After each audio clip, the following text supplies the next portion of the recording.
Bracknell today, a town 35 miles to the west of London and home to 85,000 people. Prosperous, cosmopolitan, with its eyes fixed firmly on the future.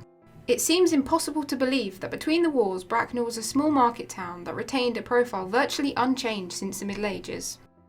The development of Bracknell is inextricably linked to the book by Ebenezer Howard, Tomorrow, A Peaceful Path to Real Reform, published in 1898. Howard was a social reformer who proposed replacing large cities like London with smaller, interconnected, self-supporting cities where people could live, work and shop. They would have good public services, including the provision, if possible, of free pensions, health and education for all.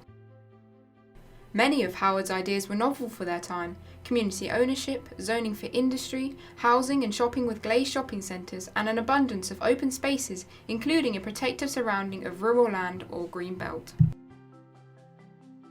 Early reactions to the book suggested that the Garden City was a romantic and well-meaning prospectus for an unrealistic ideal, but within a couple of years of the book being published, the Garden Cities Association was formed. By the end of World War I, housing was at the top of the political agenda in Britain. The government committed to build homes fit for heroes for returning servicemen and expanded public housing programmes.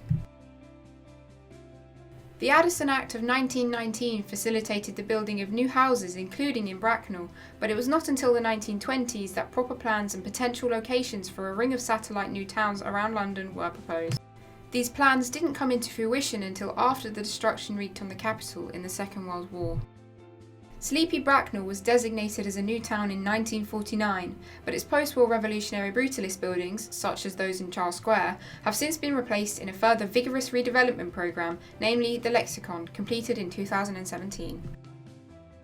In a country that many would say is obsessed with the past and often strangled by tradition, Bracknell represents a forward-thinking, practical solution based on a utopian ideal.